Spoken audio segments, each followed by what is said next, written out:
begin, Sylvia, with the Pledge of Allegiance. If everyone would please rise. I pledge allegiance to the flag of the United States of America and to the republic for which it stands, one nation, under God, indivisible, with justice and liberty for all. And I thank you for that. We have a great turnout here this evening, and we're going to go in a little bit different order this evening. We're going to start with the Unsung Hero Award before we get into the business of the meeting. And Wayne, it's my understanding, will there be any kind of reception? No, none planned. Okay, but we'll start with the Unsung Hero Award. Jan, if you want to lead us in. Yep. Hello. One of the positive annual events associated with our community is the recognition of volunteerism through the Manchester Community Service Unsung Hero Award. The Community Service Award began in 1989 while sitting around a family table over breakfast at the Quality Restaurant. A conversation between some regulars went something like this. Isn't it a shame that people that do all the work usually don't get the credit? We ought to have an award for those people. This random observation was the genesis of what became known as the Unsung Hero Award. Each year since 1991, a committee has accepted nominations and chosen those they felt best exemplified the selfless community service. Some years it was one person, some years as many as 5. The names of all these heroes, these recipients of the Manchester Community Service Award, appear on the plaque which hangs behind me here on the wall. They're on those little metal plates in the Kilburn meeting room. These unsung heroes are the people who work quietly, often unrecognized behind the scenes. These are the people our community counts on to make happen all the ideas that spawn events that make our town such a wonderful place to live and raise families. The Select Board, recognizing that this is an important event identified with our town and community, assumed guardianship of this annual recognition in 2008. They created the Community Recognition Committee that coordinates this and associated tasks involving citizen recognition. Tonight we are honoring Dale Coppin with this year's Unsung Hero Award. Dale was nominated by Cora Boschard and Amelia McCusker. Sorry. So, Emmy, would you please come up and say something?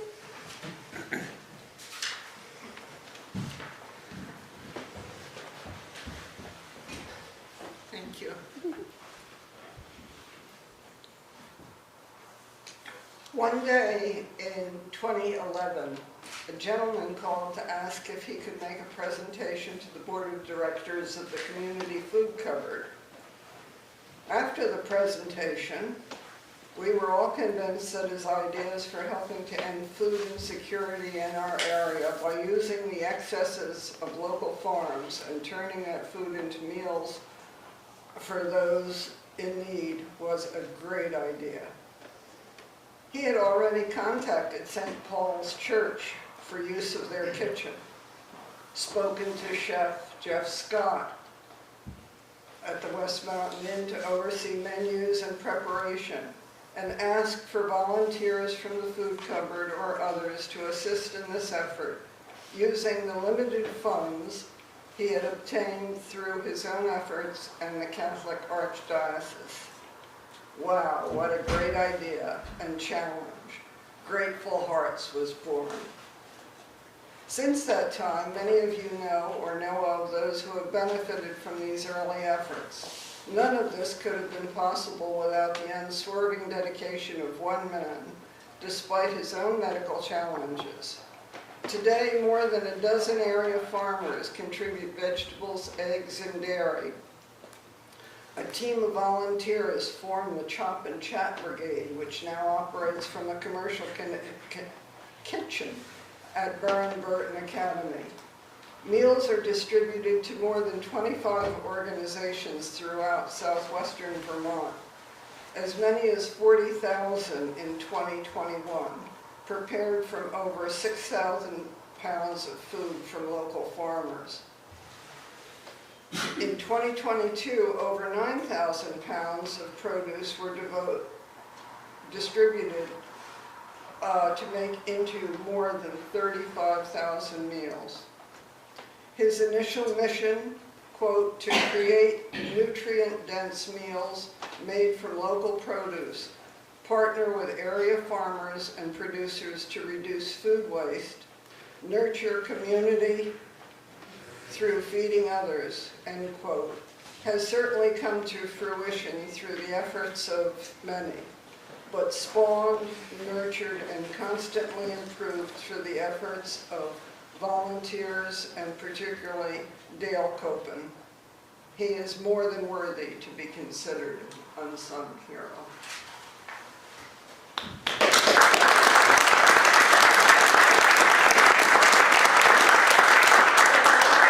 would like to speak.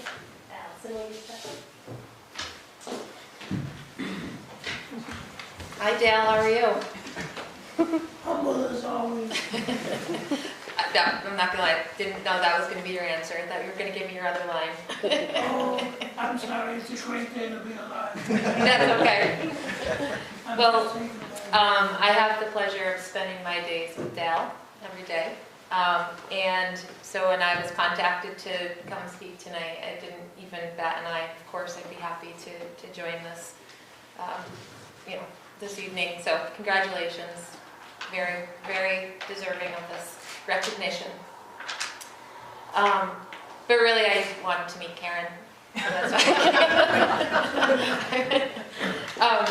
why. The Grateful Hearts, as we heard, is wonderful work, but the scope of what Dale does in the community is so much more broad than that. Of course, there's the thousands and thousands and thousands of meals that I'm sure people in this room are involved in preparing. I know people in this room are, but also, as you may or may not know, Dale works with some of the neediest and most difficult kids in Bennington County on a daily basis, and he has been doing that for upwards of 10 years, I think 12 years. So,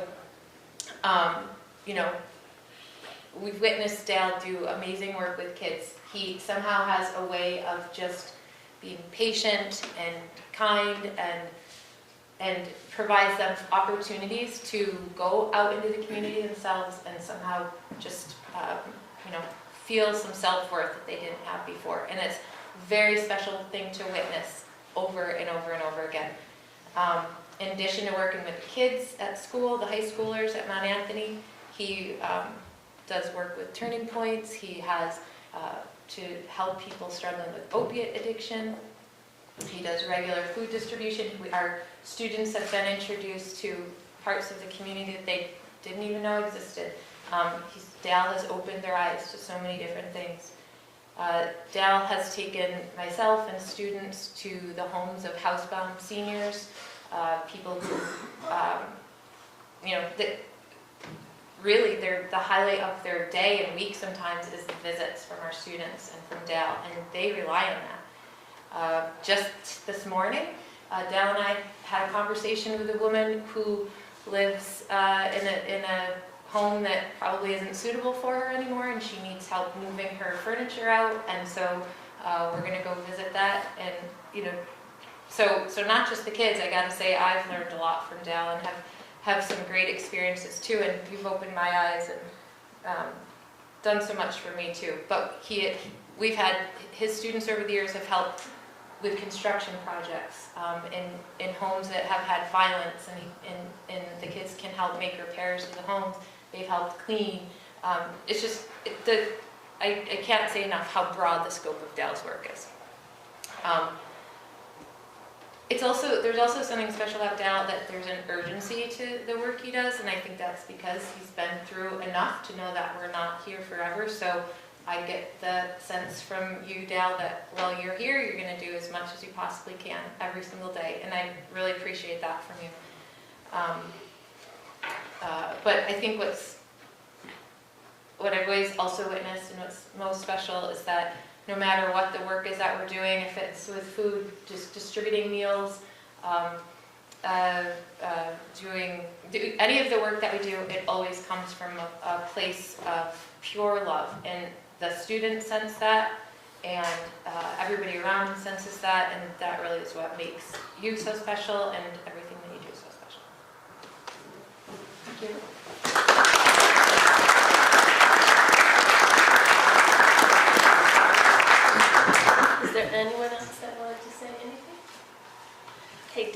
you come up, please? Karen, come up too.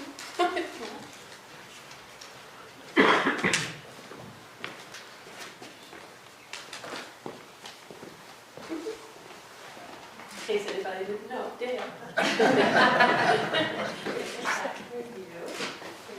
The unsung hero award. Congratulations.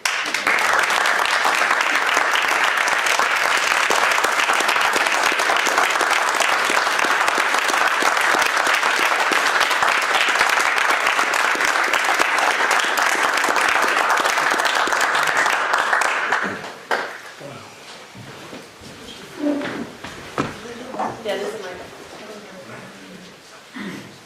I apologize, my condition, I have a paralyzed vocal cord and a paralyzed diaphragm. I'll do the best I can and talk slow so you'll understand me. Vermont is a very special place to live. And I'll tell you right now, I grew up in Chicago most of my life. There's so much bureaucracy there. There's no way something like this would have happened there. Something to this extent. We're talking about cooperation with high schools, hospitals, everybody. There's so many people that put up their boundaries on and say, nope, that's my territory, gotta stay away. And so, but here in Vermont, and we should all give thanks that we live here, because we can really do some pretty remarkable things. If it's a good idea, and it's going to help your neighbors, I haven't met anybody that's said, Dale, stop, this is ridiculous, or that. More than enough people just dive right in and say, how can I help? We talk about this program and how much we've accomplished, and the first thing out of people's mouths are well, how much do you pay people and everything else? And I said, no, we're 100% volunteer. And they just shake their head. But again, that's a testimony to the state we live in and how it's a common denominator that everybody who lives here will do anything they possibly can to help their neighbors. And it's not just talk. It's rolling up your sleeves and getting it done. Martha, I talked to you over the weekend, we had a dilemma. And she grabbed a farm crate and took it up to Rutland. She didn't have to do that, but she did. She went out of the way and everything else. And she's not even, well, she's been out of it very far, but she's also manager of the CFC. Jeff Scott, stand up, Jeff, please. This is a guy who, if it weren't for Jeff, this idea would have just stayed in my granddad. Thanks to Jeff, who was nominated by his wife, by the way. I didn't even know Jeff. I did not even know Jeff. But his wife said that I sent out a blast email to all the kids at St. Paul's for the Faith Formation project that Father Tom asked me to do. I sent out to 40 families, and Christine, his wife, goes, he doesn't know this yet, but I'm going to nominate him to be your chef. And I can remember those first nights that Jeff and I were in there, all by ourselves. Sometimes 11 o'clock at night, they were kind of looking at each other, who's going to say uncle first, you know? Both of us were stubborn as all get out, and we stayed till the bitter end. But we set a template, and more we put our heads together and got more people involved. And now, look at where we're at now. But thank you so much, Jeff, again, because if it weren't for you, we wouldn't be here now. So you should be up here too, everybody. I'm serious. Everybody else that's come on board, you know, Maria, Allison, Jeremy, you know, who else here? Kate! She's hiding her face behind the camera. I recently resigned as president. After 12 years, I knew the Grateful Hearts were in great hands. And we've been grooming Kate for couple of years now at least. But she's taken our humble nonprofit to another beautiful heights. We had meetings today in Bennington, and we're very, very close to forming a new chapter down in Bennington, which will make things so much easier, meeting the demand that we have. Very sadly, demand is not going down. But when you realize how much food there is, it's a crime, it's a complete crime that we still have people suffering from food insecurity with all the surplus food that's available. Right, Maria? I mean, my goodness, it just should never happen. So that's why we're very excited, thanks to this area here that's come on board and everything that's supported us, that we have a template that'll work anywhere in the country, anywhere in the country. And we're always fine-tuning it to make improvements, but I'm very confident that we're going to get things going in Bennington and Rutland. Diana's working on a new chapter in Londonderry, and we have a beautiful partnership with the Vermont Food Bank. So we're flying above the radar now. We're no longer a little hidden secret, okay? And it's just a wonderful thing. But another thing that I'm so proud of, with everybody that's a heart, is we buried any differences that you may have. We have all kinds of political affections and everything else, and religion, it doesn't matter. We all get together and we bond as one family, fighting a common enemy, and that's food insecurity. I experience the same world peace whenever I go down to MD Anderson, because people come from all over the world there. And I experience such world peace with everybody there to love and support each other that they see. We pray for them and love them if they're on a bus going to a different part of the campus or whatever. Everybody's there for each other because we're all fighting a common enemy. And when we understand that, with anything, we will experience world peace. It is possible. It really is.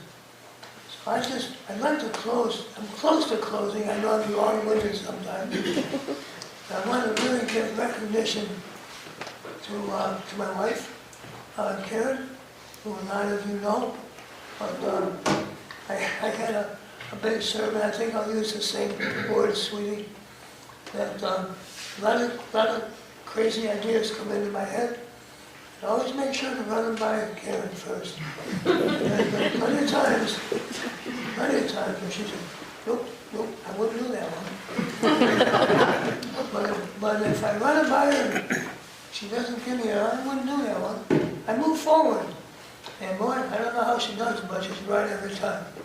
So, thank you, sweetie, for putting up with me and for making sure I don't make a fool of myself. So, God bless you. And I'd just like to say, in closing, that it's kind of tough times right now. The society's just at wit's end and everything else. Well, I really feel that selfish greed got us into this mess. So let's all think of how we can love each other and have more compassion and empathy, because that's how we're going to get out. That's how we're going to move forward. Okay? So, grateful hearts have proven that it can be done. So we all need to take a tip and love each other more and do what you can for each other. God bless you all. Thank you.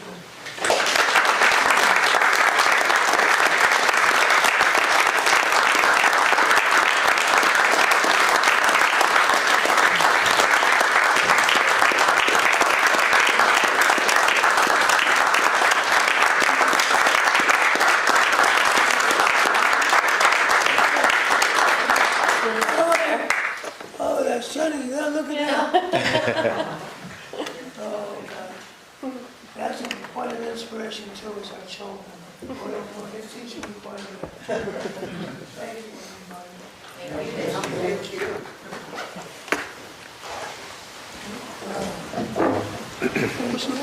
What a remarkable illustration of the kind of talent and philanthropy that we have here in the area. If you look down the list of people on the plaque, each and every one truly is an unsung hero. And yet the number of names on that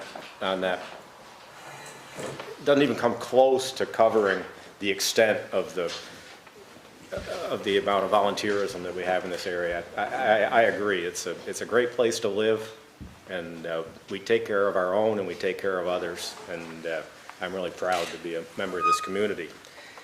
I know many of you just came particularly for this part of the meeting. We do have other things to accomplish here, and we'd love to have you stay. I'm going to get into the next part of the meeting. If anybody needs to leave, by all means, don't feel like you have to stay here, but again, we'd love to have you. Before we get into the business part of the meeting, I would like to, and before anybody leaves, I would like to introduce our new town manager, Scott Murphy.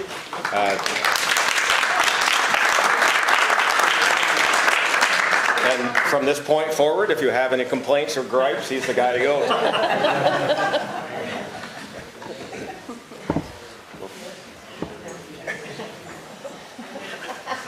We'll give it just a moment here for people to work their way out. Carol, it's good to see you. Former board members, Wayne.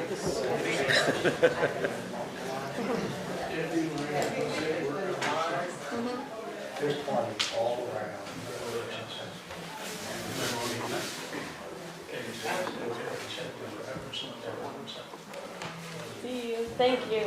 Thank you.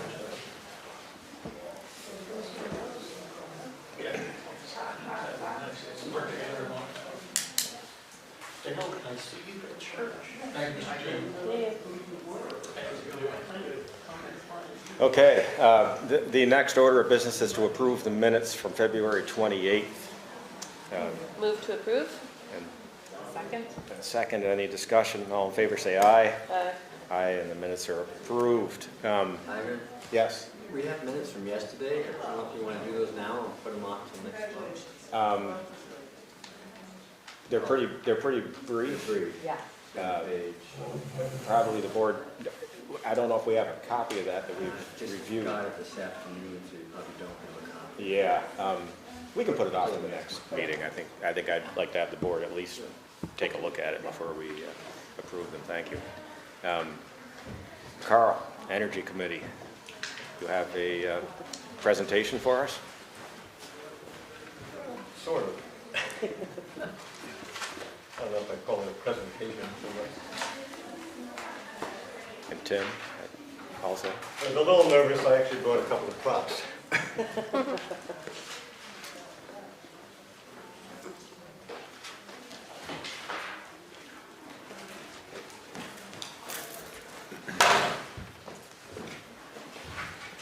You know, at my age, I shouldn't be so nervous, but I still am. Good. Well, what you're doing is important.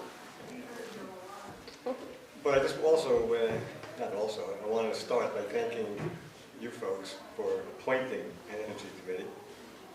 It's been an absolute pleasure to work with these 6 other people, and it's amazing. We exist to really help you in the sense that we don't make any decisions, we have no tough thing, people don't come before us and ask for a ruling.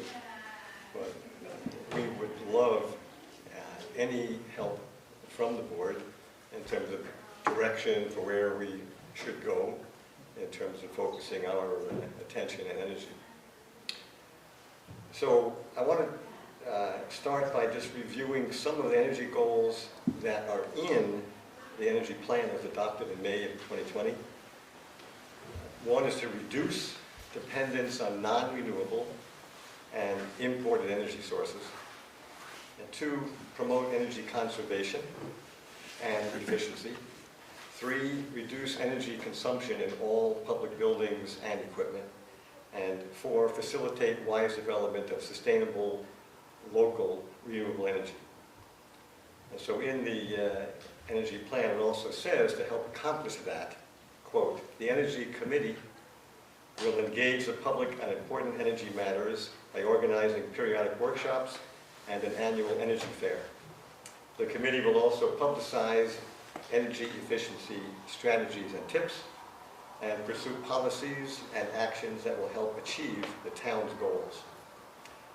So to help meet these goals, 7 members of our committee are actively engaged now in planning an energy fair for April 22nd. It happens to be Earth Day, right here in the town hall from 11 to 3 p.m.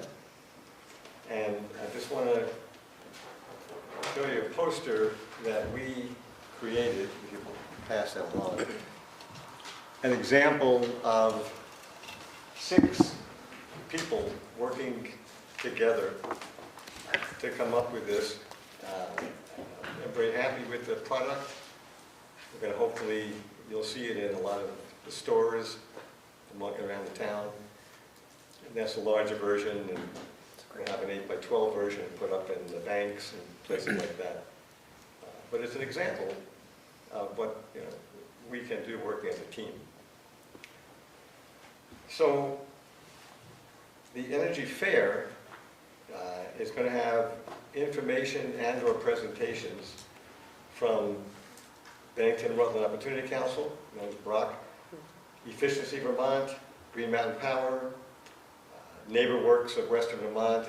They have the Heat Squad, Grassroots Solar and Solar Pro, and Star Wind Turbines. These are 2 local businesses about renewable energy. And Local Motion, statewide group. They were going to have an e-bike lending library for a month. People can actually borrow an e-bike for free. And the Bennington County Solid Waste Alliance will be here. Work Forest and Farmland. And we also are going to receive help and support from the energy committees in Arlington, Dorset, and Sunderland, as well as Earth Matters 350 Vermont. So we're reaching out to a lot of people. What's really nice about the Energy Committee, we're not competitive with the other towns. We're really trying to work together, because if Arlington reduces greenhouse gas emissions, we all benefit. So it's really something that lends itself to cooperation. And so the townsfolk who attend the Energy Fair will receive information about home energy audits, solar panels, battery backup systems, cold climate heat pumps, weatherization projects, especially free and reduced cost, like insulating, caulking, etc. Wind energy, reducing plastic waste, carbon sequestration for lawns and forests, and a whole bunch of energy-saving tips. And to help publicize energy efficiency strategies and tips, members of the Energy Committee have established a webpage. Tim Lawler and Stephen Henry, who's not here, know a lot more about the technical issues than I do. So we now have a website that includes energy-saving and money-saving tips. And again, this is a joint effort. Carol Berry came up with a lot of tips, and Joanne O'Connor, Tim and Stephen Henry put these together. So the webpage can also be accessed. If you look at the poster, QR code. these clever fellows like Tim and Stephen and even Jen Lawler, they know how to put a QR code on there. So you can just access the website and learn all about the Energy Fair just from the QR code. Still in the works. It's still in the That's there. I see it. Oh. So one of my my only asks tonight is, we believe that there's a real need for a comprehensive plan that looks at all of the town buildings, the equipment, whether it's vehicles, lawnmowers, whatever, including police cars, furnaces, all that. and look to see what they're costing in terms of money, in terms of energy, fossil fuel, what are replacements, look at the replacement dates, how much they're going to cost, etc. This is complicated. There's a couple of templates, one of them made by a group called VCAN, Vermont Energy and Climate Action Network. They exist to support us, to support energy committees all over the state. They have a template. I'm working on one, and Karen Lee, who used to own Solar Pro in Arlington, she has one, and she's going to share it with me Thursday. We're going to look at them. But the whole idea is to have a comprehensive look at what the town needs and where we can get the most bang for the buck, in a sense. Which brings me to Act 172. I think some of you have heard of that. It's also called the Municipal Energy Resilience Program, or MRP.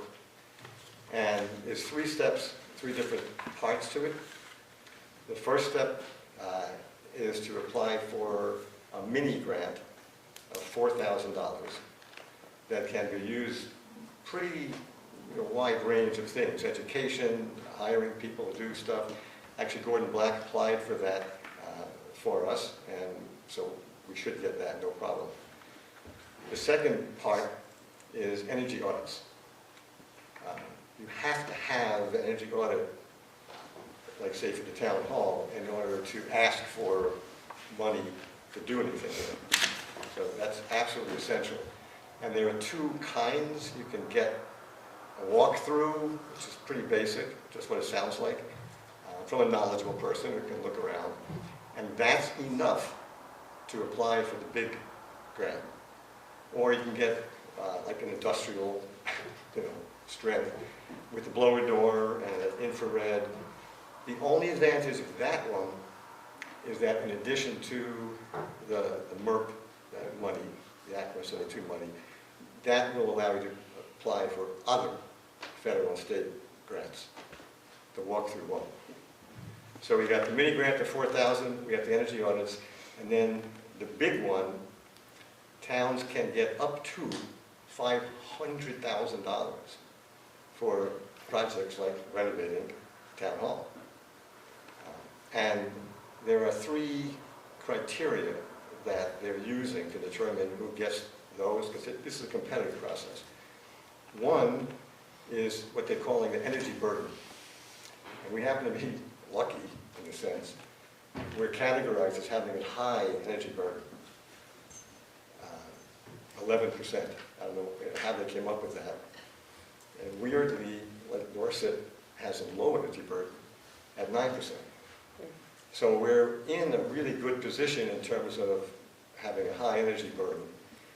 The other 2 criteria, I don't know how they figure that. One is preference to small rural towns. And I don't know what the definition of that is. And the third criterion is how much capacity the town has. And the less capacity, the more likely it is you're going to get the grant. So someplace like Woodford, I had a webinar, their high energy burden, small rural, they have nobody working for them. So pretty much if the energy committee asks for something, you're probably going to get it. So we're somewhere in the middle. We have a high energy burden, so we get some priority. So that's really all the prepared notes I have, but I'm really open for questions and where we go from here. Didn't we do a kind of the walkthrough audit sometime? This is an embarrassing little footnote. Okay. Jim Hand contacted a fellow named Corey Trimmer, Yeah. who works for a company called 3D Thermal. And this guy, Corey, said, yeah, I will volunteer my time and come for free on a weekend and do the whole thing. So he brought a blower door, set it up out there, did the whole thing, walked around infrared ray, and Jim has tried contacting him numerous times, even called the business, no response. So So we have no idea what happened. Kind of weird. But Jim relayed that there was one thing that this fellow discovered that a walkthrough wouldn't. There happens to be a pipe all the way around the perimeter of the building that's buried. No one knows why or what it is, but obviously Leach existed pipe. when it was Mountain View School. It's a leach pipe. A leach pipe or? Yeah, it's for leaching.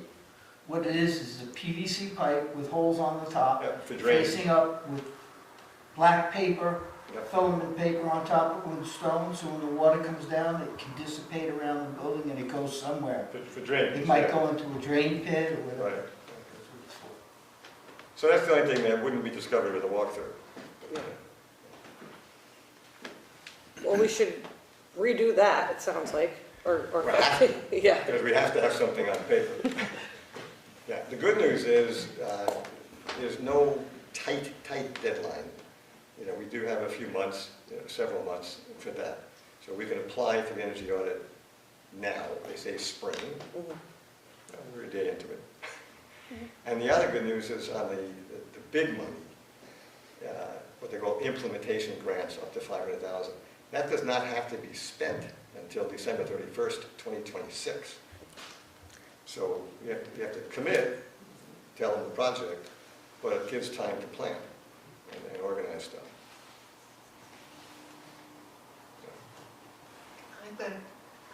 I didn't remark in my head about the time of the fair, that on the 22nd of April, you're 11 going to to, start, what, at 11 o'clock and Correct. continue to 5? Until 3. Oh, well, and you're going to have time to fit all that information in? Yeah. In 4 hours? I don't know if I can absorb it.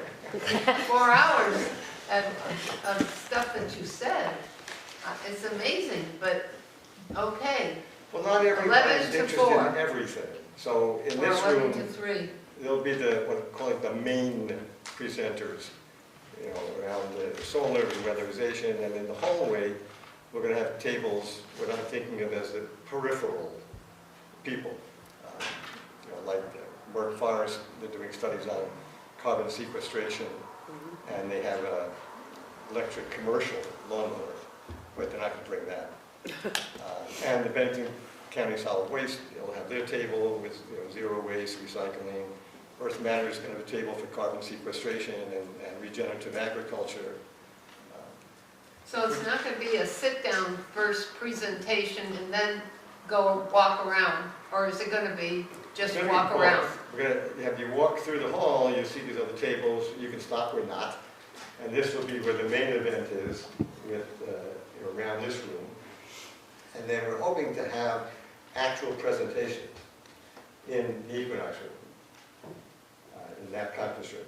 Oh, So like 20-minute presentation on cold climate heat pump, or one on backup batteries, that type of thing.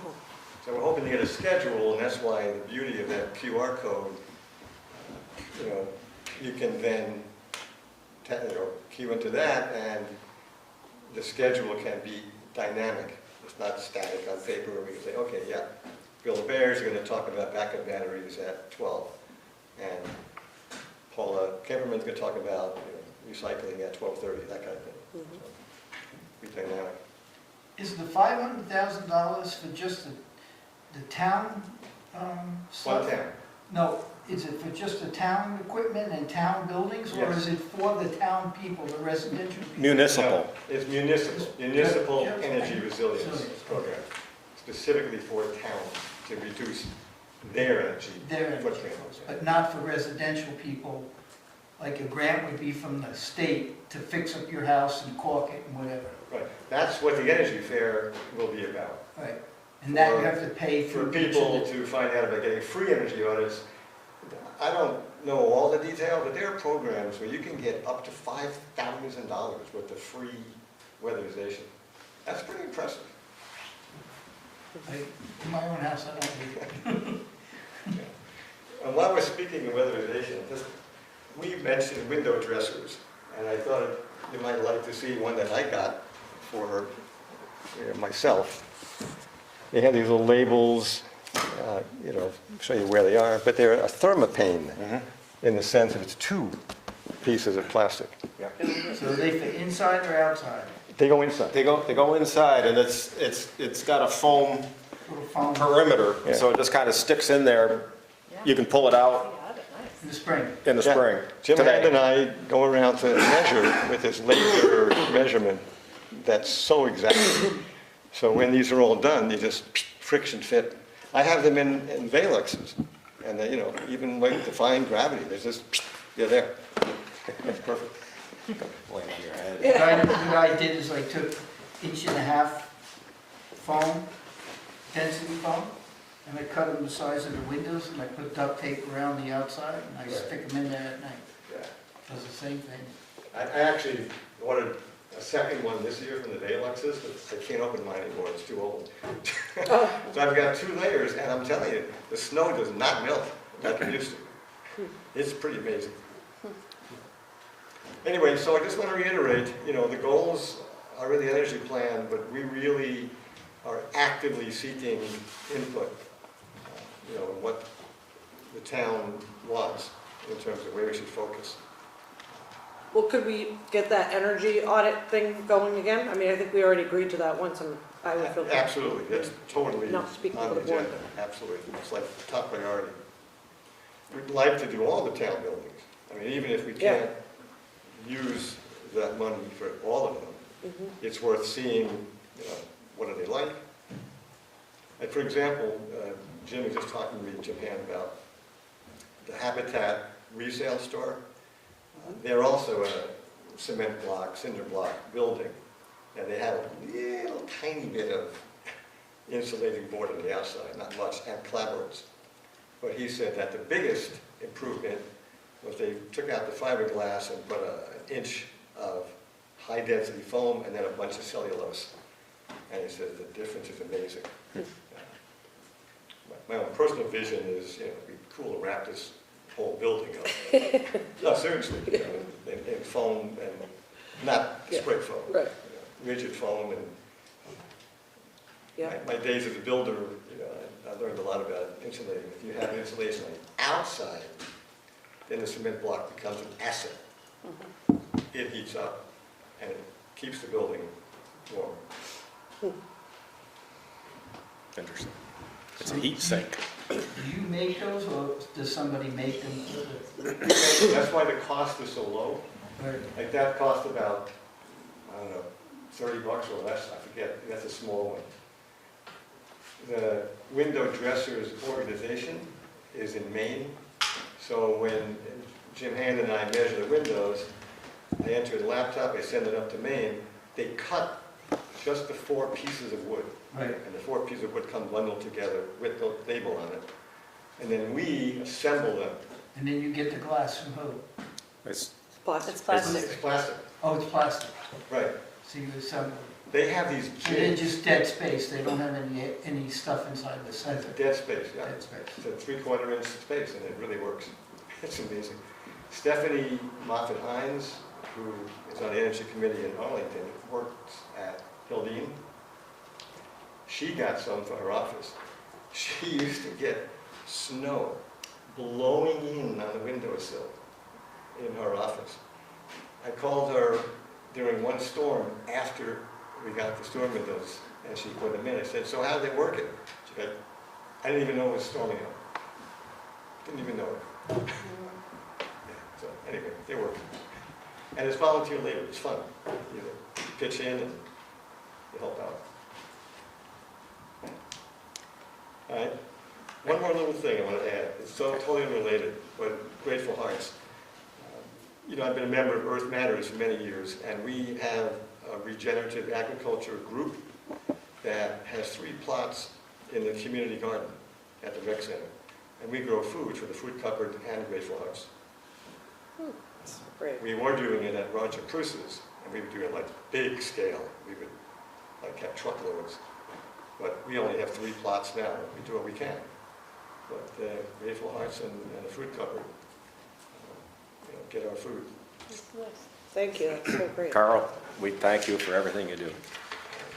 It's appreciated. Yeah. we want to do more. We want to, really seriously, we want to like help with taking inventory, you know, get lists going of what needs done, all that. So. Yep, use your guy. Working with Scott. Use your guy. Do you think they would ever give grants out for that? For what?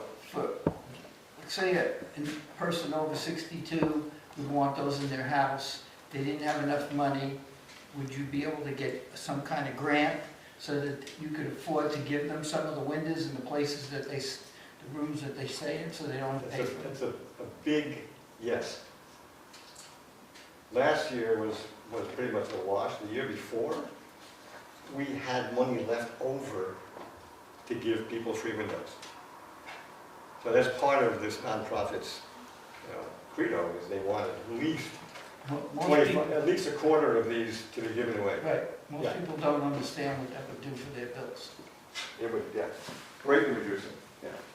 So yeah, that's part of the mission, is to get them out. And it's a good project for young people to put the wood together.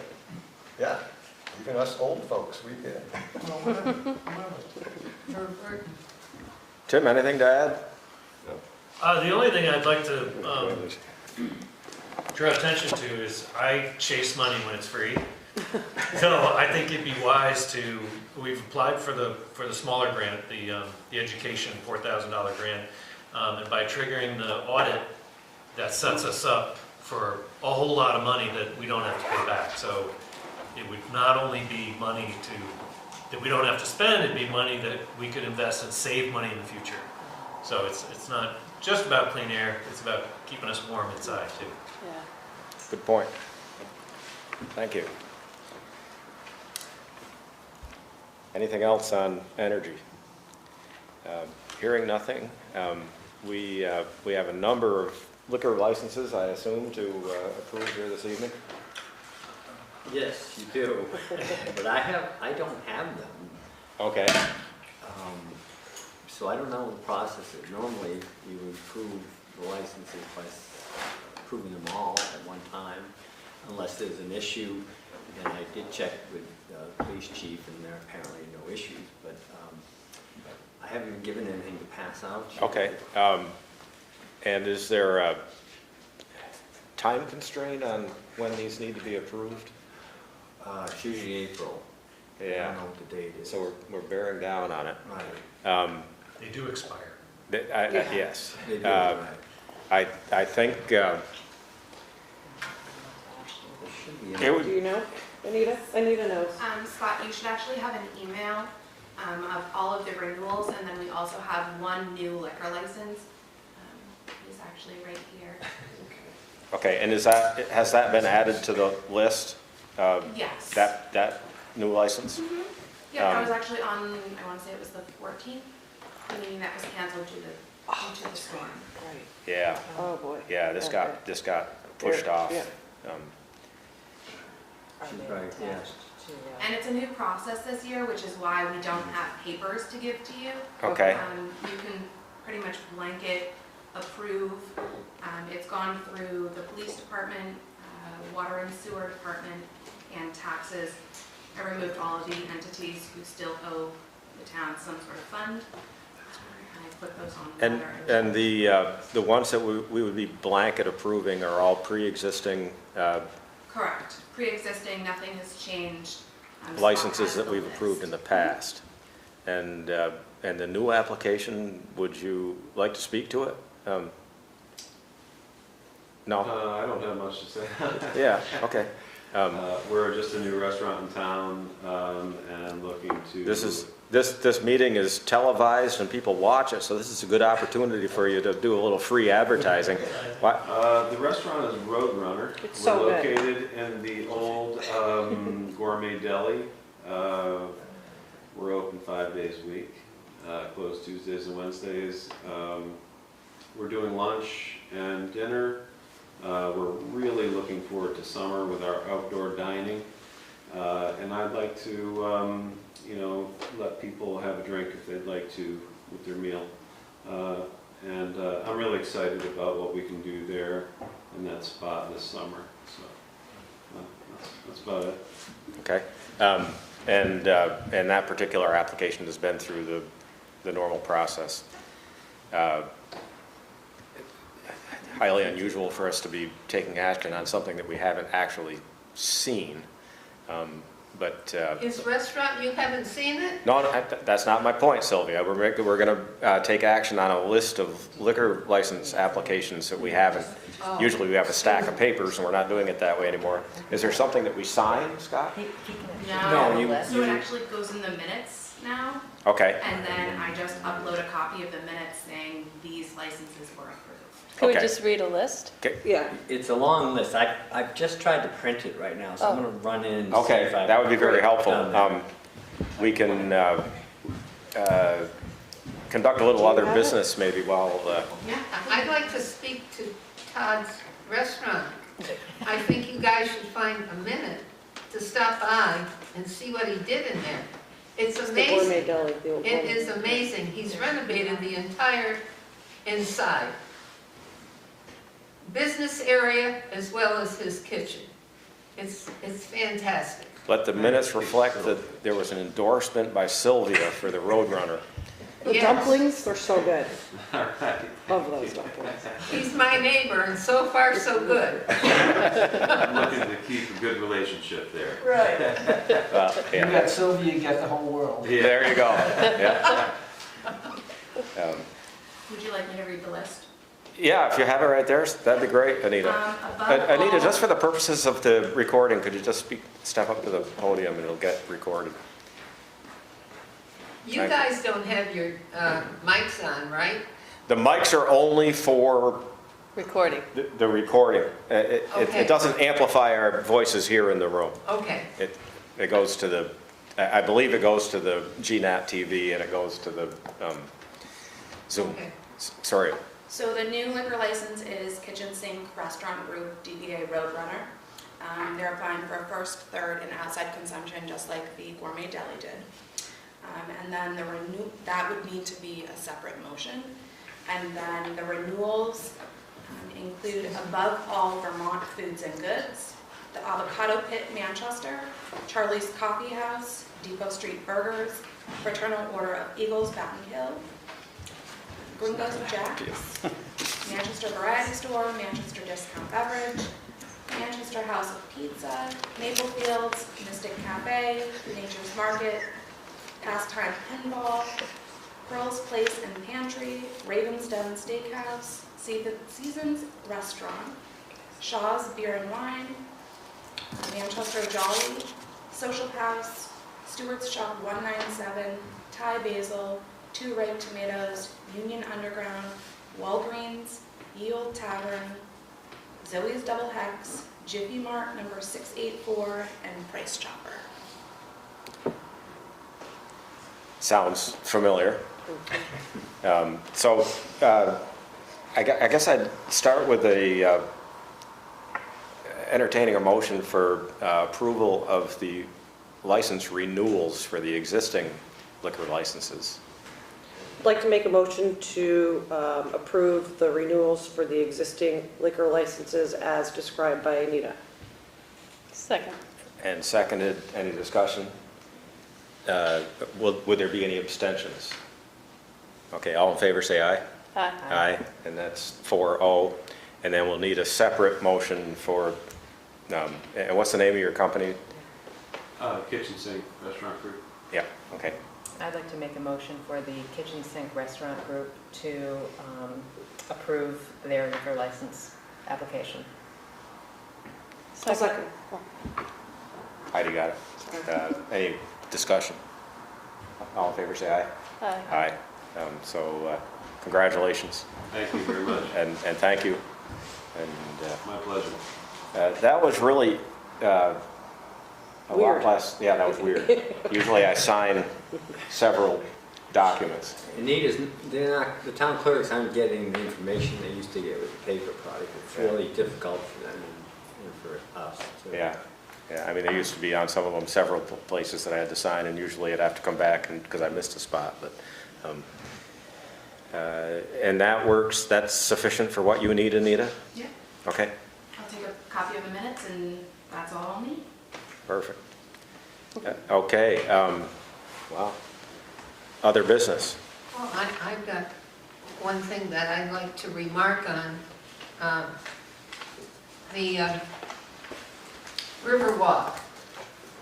I suggest that you people who haven't been in the back of that area, that the bridge is going to be, excuse me, my nose,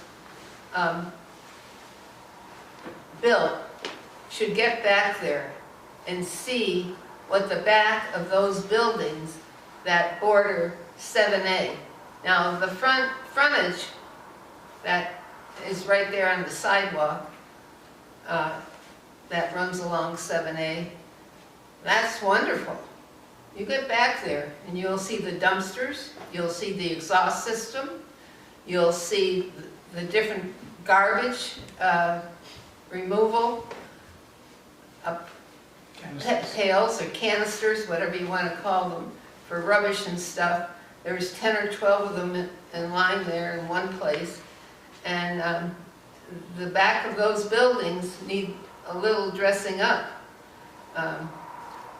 Really, it's something you have to look at yourself. Now, I suggest that when you enter, you can either enter from the driveway by Ty Basil and go the whole run under the tunnel and come out by Kimball Martins in the roundabout.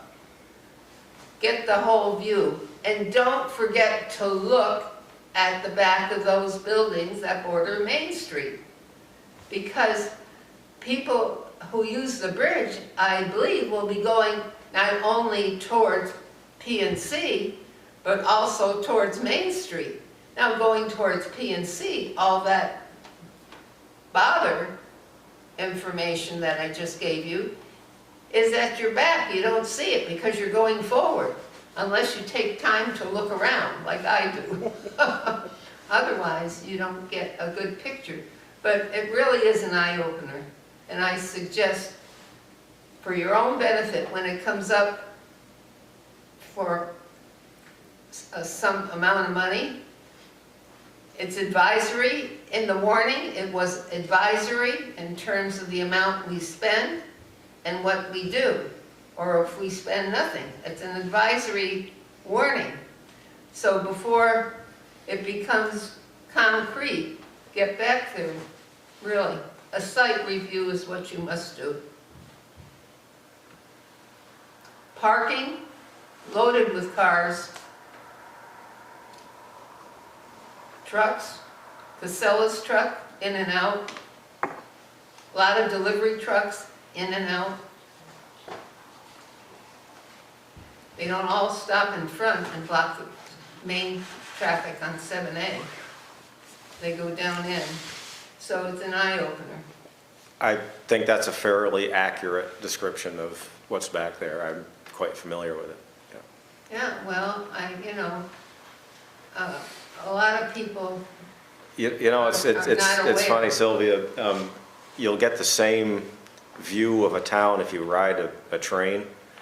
Trains usually follow rivers, and it goes kind of through the backs of what's been maintained over the years, and you'll see the same view of all the towns as you go through. It's a So for $1 million. it's a different perspective. Yeah, but this is $1 million project that's going in, and the maintenance, I think it should be all left to the private group. They can take care of everything, from soup to The nuts. agreement that we had with the Riverwalk Committee was that if they came up with the funding, the capital to build the bridge, that we would in fact accept ownership of the bridge and maintain it. And Jeff Williams was intimately involved in the discussions and knows what the maintenance would be and feels that it's not a burden on him or his crew to maintain it from a standpoint of keeping it passable. The rest of it, I mean, that's all a perfectly legitimate view that you have, and Yeah, but if it's gonna be open in the wintertime, it's a whole different ballgame. than There's- It's gonna be only to my, six the way that I months of the understand year. it, there's no expectation at this point that it's going to be maintained year-round. as a winter facility. I think it's, But I still think advisory is the big word for me. And I would think that your commitment was maybe not, I'm not gonna say it was made in haste, but not with the perspective that you might get when you walk back there to undertake that kind of involvement, even with maintenance. I don't think the town should be involved in any part of it. I think there were lots of meetings about this, and they talked a lot about what they did to restore the actual habitat around the river, and they're highlighting some of the places that the town has put in, including that park. And so the accessibility isn't for people to get to the back side of those buildings. It's to highlight some of the natural areas that we've already invested in. Well, And- that's no problem. You know, you just walk down Depot Street and enter the park, and you can go down there. You can enter that from that way. You don't have to walk across that 3-foot bridge that they're gonna put up for $1 million. Are you kidding me? I mean, that's a big investment, and I still say, that's a luxury. That's not a necessity. They fundraised 85% of the cost of that already. Well, so what? Let them raise the remaining 15%. Maybe they will. You know, I think it should be left in their lap. And I think the more people that get down there and take a good look at it, as I described, because maybe you haven't been there. I've been down, well, over 60 years. I mean, I've gone down there twice a year at least. And so I know what it was before and what it is now. Now, he's even built a wall back there. One wall is on one side of the driveway, and then the other wall is on the other side. And I don't know what you would think of that. You can have your own opinion. I don't know what it's meant to serve, those walls. we probably won't figure that out this evening. No, I know, but I don't know how many more meetings I'm gonna be attending. And Every single one of them. Make my point, I'm gonna make it. No, and your point is well made, and we understand what you're saying. And we'll balance that with the conversation that took place at town meeting, and it will also be considered within the context of what we have available for funds, which is very low numbers right now. Well, So, as I say, that's a luxury, that's not a necessity. So how much of the million did they come up with so far? at town meeting, they, Oh, over 800,000. I thought it was 800. 800,000, so Yeah. they're almost there. yeah. I thought it was an $800,000 project. And you're putting in 15%. No, The request, or the article that we acted on was for a specific number. 90? 95, $95,000. up to. Yeah, up yeah, to. it wasn't a percentage. Just, Carl? I didn't speak up at town meeting, but I was following the discussion there. First, I agree with you, Sylvia. I would say it's a luxury. So given that, there's a couple of things I thought at the town meeting. One is what, what's his name? Anyway. Liability? Michael Cooperman. Yeah. He said that if the town ponies up some money, didn't matter, he didn't have a number. If the town ponies up some money, it would make it easier to get other money because, well, the town supports it. Number two, in doing a little bit of research for tonight, I was shocked to see that in the energy plan, it says the town will support Riverwalk. I didn't even know that. In the energy plan. Yeah, yeah, interesting. The other thing I thought of too was, you could commit to a certain amount of money, but you would be the last money in, so make sure they have everything before. They're applying for grants as well, and looking at other venues for sources of, you know, of support for this. So, I mean, obviously, ideally, we would, you know, not have to dip into other funds to support this, but, you know, we've talked about this at length at a number of meetings, and, you know, at least 10 that I can remember. Yeah. You know, that argument that the library gave, and you just mentioned, that if the town puts in something, some grants and some other monies will be available because the town has an interest. That's not true. The library said that, and they never got a penny from anybody after they said that, from private enterprise or grants. We put in the money, that's when it was, I think, around 62,000. We asked for 25. They voted against what the select board recommended. Your numbers are close, but it, you know, there is a history there, but, I got a list, Anita, I got her to help me to get the amount of money that we spent since 1997, I think it was, with donations to the library. Town donations. Town donations. I forgot to bring that, and I also forgot to bring something I wanted to give to the guy back there with curly hair. the guy with hair? Sid, don't get up. Greg, I love you. I gotta give you this information. Okay, maybe we're digressing a little bit. Thank you, Sylvia. Is there other business to come before us here this Can I ask evening? a question? Larry? The lease is coming up on April 1st for the property, for the 3 buildings. The lease ends on March 31st, yeah. 31st, or April 1st. Has anybody put that on the market? Have you put it out on the market, on the commercial market? It has not been put on the commercial market. What we did was request proposals. We put out an RFP, request for proposals on ideas as to how that piece of property might be developed or sold or whatever. Rented, whatever the choice may be. I think probably our preference would be to sell the property. Yeah, but we received one very comprehensive proposal that included financing options. Was that from Paul Caraccio?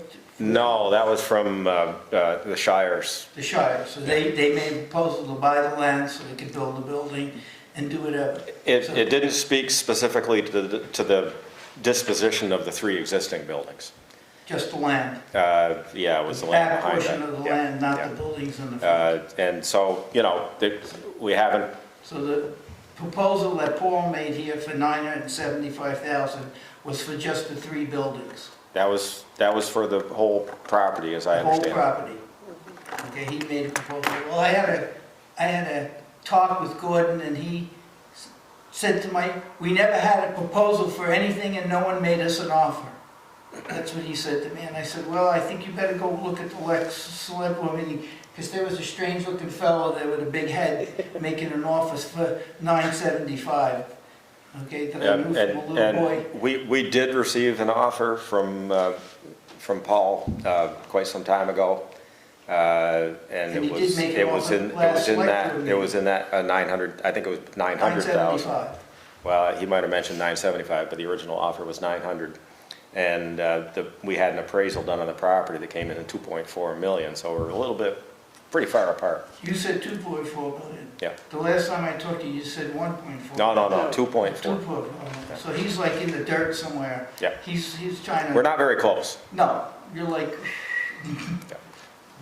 So wouldn't it be a great... But I don't intend to negotiate real estate transactions in a public meeting with the other party not even here. Would it be a good idea to put it out there to see if anybody's interested at $2.4 million? Because maybe the shopping center behind would want to come in. Who knows? Somebody. I mean, there was a lot going on in conjunction with the moving pieces that we just talked about, not the least of which was discussions with the current tenant to explore opportunities there. And there is an ongoing relationship with that tenant on the site. They're still going to continue to rent one of the, Yeah, at least no. one of the buildings. So Now, when, there's a lot of moving pieces to it, like. if the Shire buys it, and he buys the whole, the 3 buildings and the parcel, okay, The Shires is not interested in the, in the building. in the 3 So front they don't buildings. need that parcel, the front parcel, to do what they need for the per square foot for the envelope of the building. That's my understanding. They don't need that land. That's my understanding. Okay. That's what I was thinking in my head, that they needed the whole parcel, to say, well, the parcel is this big, and then these are how many parking spots, and this is how big we're Yeah, gonna build the building. I think if you take the Shire's proposal in a vacuum without knowledge of what the disposition of the 3 buildings is going to be, it makes it more difficult to integrate it into a working. Because Gordon went through all the 9 parcels that are in town, I think it's 9, I'm not sure, that a few that the town owns, and a few that, what's his name? One that's building the houses there. Bill Dundrick owns. There's that parcel that's on 7A that has the little metal fence, I think it was 19 acres or something like that, but partially it's in a flood district. And that is a supreme parcel of land to do what they want to do. Our concern and our discussion right now is relative to that town-owned property that the lease is running out at the end of this month, and how we're going to accommodate the disposition of that property.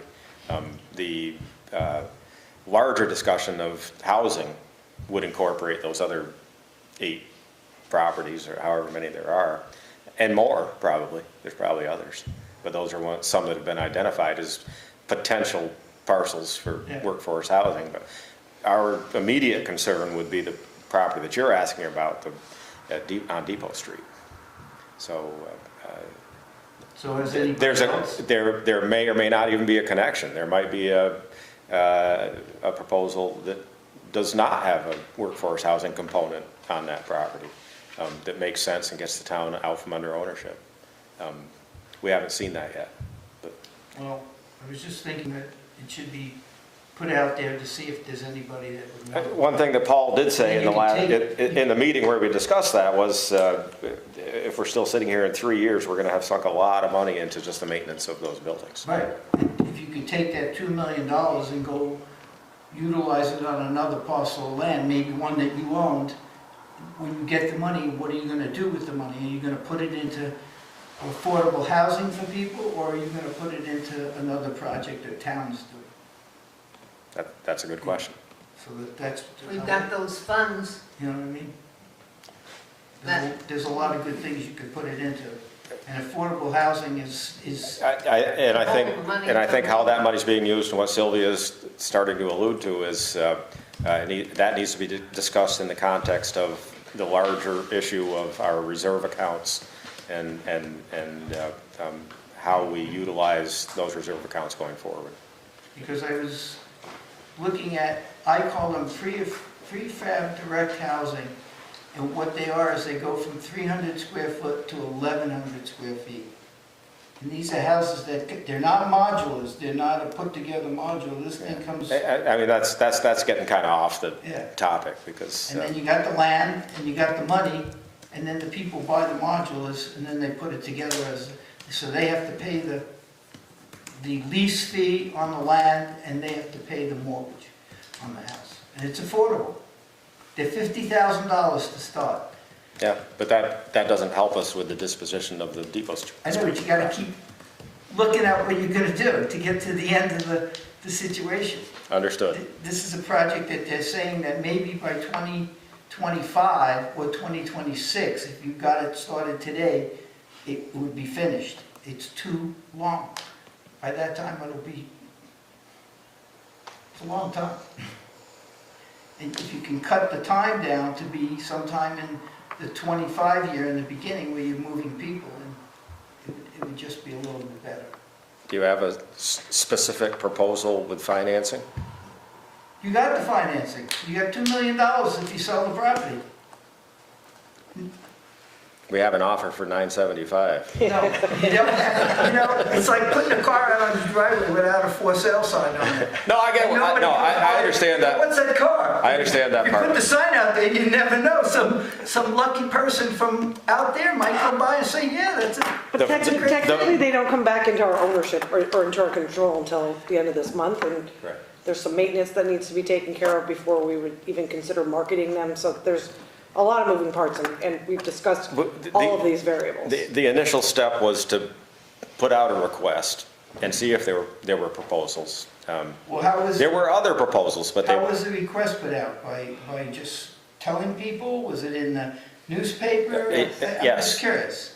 Yes to both of those. It was advertised, the word was out, we received a number of proposals, one that was very specific and had an actual financing component to it, and funding sources that would pay for it. Others that were more conceptual, but without a funding source, which might take longer to put together. They wanted you to get. But we didn't know what was gonna come in, and we just barely received those, and that was the first step. The next step might be, well, if a part of those helps us with moving forward on that property, then we'll look at that, but at the same time, we need to talk about, it's gonna be a process, and we've got a committee that works on it, so. Yeah. But I was- Carl. Since we're kind of free-flowing here, Yeah, John Sanders, yes. he just moved out of his house last summer, and they converted it to an Airbnb rental. And I thought, can't the town pass something that says you cannot do a short-term rental for 5 years after you buy a house if it's been a residential house? Or some number, whatever number makes sense, but take the That's- profit margin out of it. That's a significant issue that's, This is what I talked to. it gets Kathy- complicated. I'm sure Because, it will. and it gets complicated by the fact that property owners need to have a reasonable guarantee that they can do something with their property if they buy it as an investment. Well, you rent it out. A long-term. Exactly. Exactly. No, but the problem is, I talked to Kathy James about this. If you go online and look at the VBROs and the Airbnbs, there's about 1,000 homes in the Wind Hall and this area. And they do not want to rent to full-time people because some of the people are excellent. They pay on time, they do their due diligence and whatever, but a lot of them move in, and to get them out in this state, you need a crowbar to get them out the door. Because the owner's, if you download it, the owner's manual is about this thick, and the renter's manual is about this thick. And it takes sometimes from 6 months to get a year.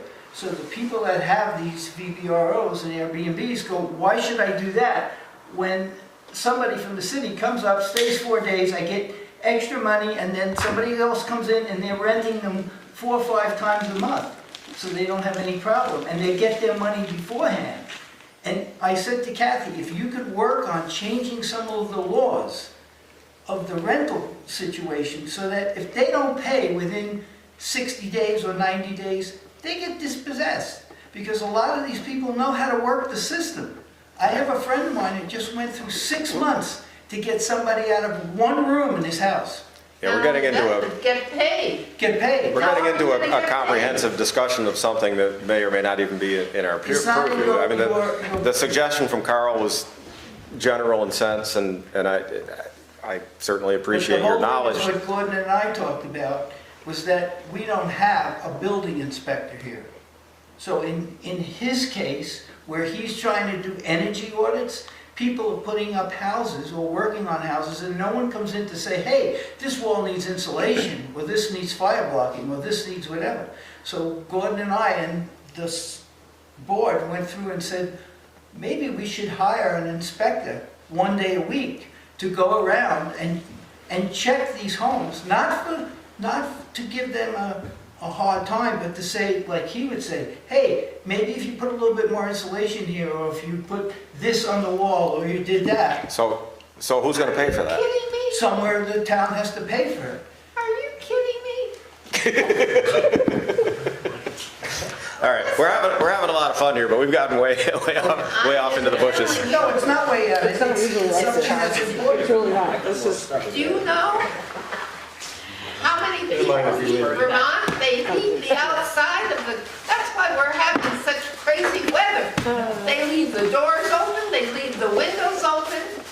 And we're heating the outdoors. They're not supposed to smoke inside, but they do, so they have to air the apartment.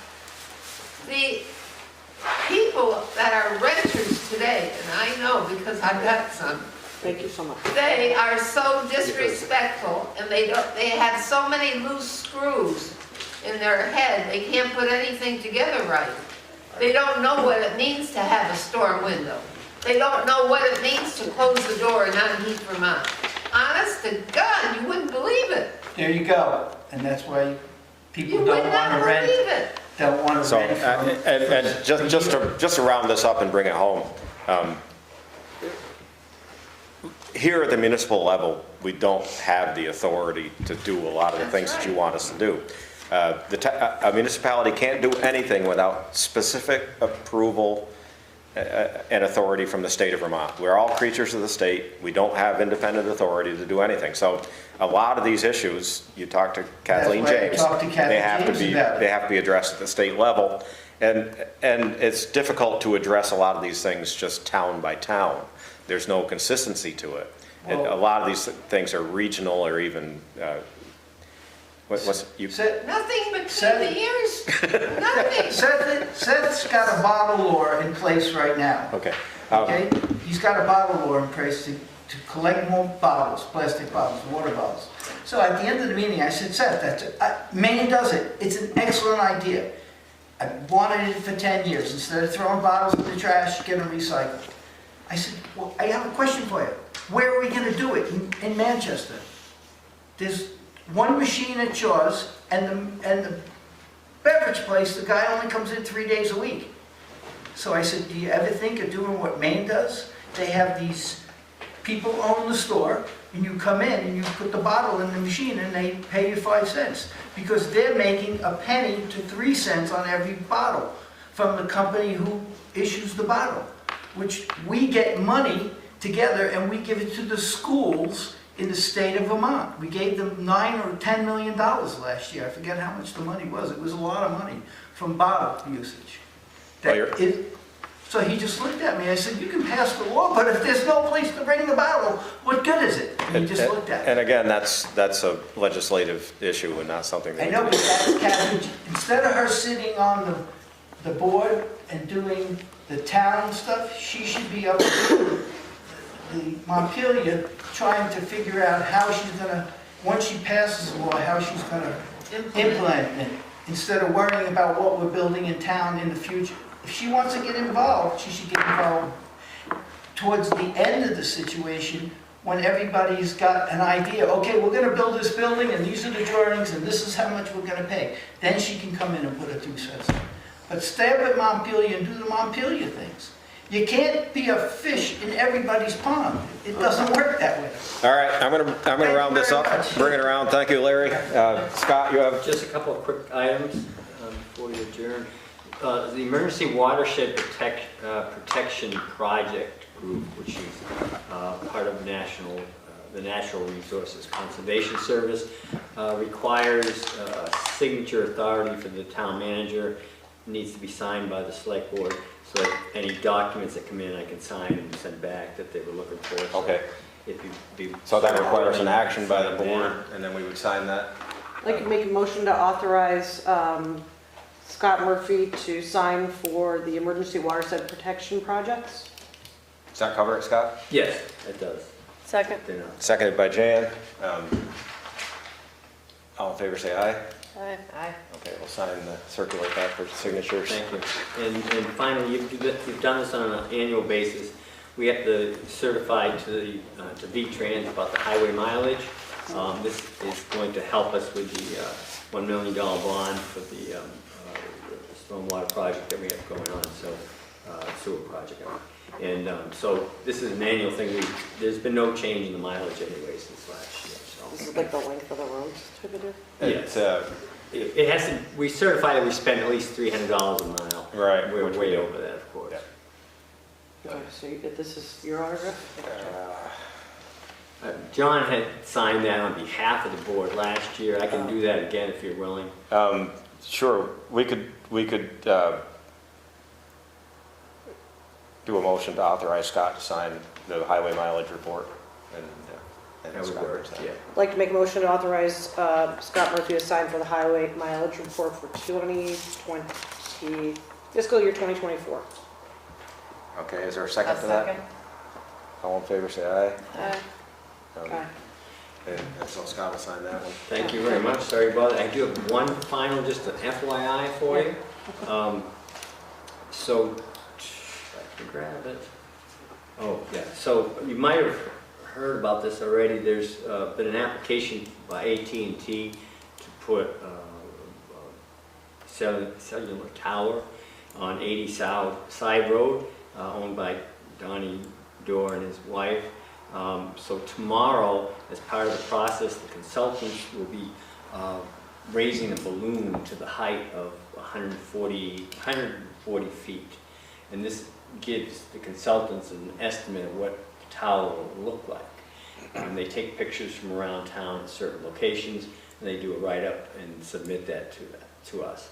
So we'll get that in the near future, and they'll be willing at that time to come and talk to you about their application. Yeah, I in full disclosure, should let everybody know that I have to recuse myself from this discussion or any actions on this because I have a conflict of interest, a potential conflict. Is it one of the tree towers, or is it? It's unknown at this time, but what they do with this, I you'll see a gotta tell balloon you, I hate the tomorrow. tree towers. I'm just curious. So in case anybody asks you, between 9 and 1, I believe it is tomorrow, there'll be a balloon floating over there. So I should be able to see know it what it is. from my house. Yeah. I'll take a look. Yeah. When they put a light on the existing tower at the end of the airport, I could see it from my house and going, that light looks like it's blinking down at the end of my meadow. What the heck's going on? So I walked down to the end of my meadow and it wasn't getting any closer. And I finally realized it was a light at the top of the tower right at the end of the airport, which was we used to have cable TV before cable TV was available on a grand scale. We had a locally owned cable TV company back in the 60s and 70s, and they had a huge tower down there, and they brought in the signal, and they dispersed that signal by cable around town because we had terrible TV reception here. We had one channel at my house, and it was locally owned and locally run, and that tower still existed, and they wound up putting cellular phone antennas on it eventually, so it's still there. The light has been removed because the airport's not really in service anymore. That was for aircraft. So is this gonna be a separate tower besides the one from Verizon that's there? It is. It's an application at this project. There's an application on 80 Side Road, which is part of the, if you go out Dufresne Pond Road, the trailer park that's owned by Donnie. Yeah. Side Road is up near the highway, and it's a parcel in that development. So, because the AT&T service here is terrible. And that's why they're probably doing it. They have a lot of complaints. That's all I have. Move to adjourn. One other thing. Is it quick, Sylvia? Yeah, 'cause she might not be here next week. Anyway, why did you smile? I can't think. It's blinding. Save it for next week. Wait a minute, no. The task force committee is meeting tomorrow at 5:30, and I think they're gonna run till at least 6:30 or 7 o'clock, maybe 7:30. Because last time they met, they didn't take care of everything that they promised they would take care of at the beginning of the meeting. So this meeting is gonna be a little different, better organized, and they'll also have placards like you guys have in terms of who you are and what your position on the board is. Now, the other thing is, when is the next select board meeting? Oh, yeah. Oh, that's a good question. Scott, to your knowledge, do we have anything big on the horizon? And if not, it would probably be 2 weeks from, Nothing, yeah, nothing. 2 weeks from tonight. April 4th. April 4th. Does April 4th sound like a good date? It'll most likely be April 4th, April 4th? yeah. Okay. And when is the select board meeting? That's, Your meeting is April 4th. yeah, Tomorrow's the task force. Forest meeting. Task Force. And when is the Flower 24th? meeting, When is seminar. the, Select Board meeting? yeah, Those are at 7 o'clock. I know that. April 4th. Not the task force is the building, when the other one. The one that, The energy one? The energy one? Oh, no, yeah, the 22nd of, some what, meeting is on the April? 24th. There's a meeting on the 24th or something. April 22nd. Yeah. This That's the committee, energy this energy committee. committee. Oh, okay. Yeah. Anita, did you have anything else? I have one other comment. On this task force committee, I don't think everybody is from Manchester. And I think when we're talking Manchester business in committees, they should be made up of Manchester citizens or residents. Or property owners. All Or property residents are not necessarily voting citizens. That's not a statutory requirement, especially for ad hoc committees. There are But why should There they are be invited? statutory committees where it is a requirement, and I believe one is the Development Review Board.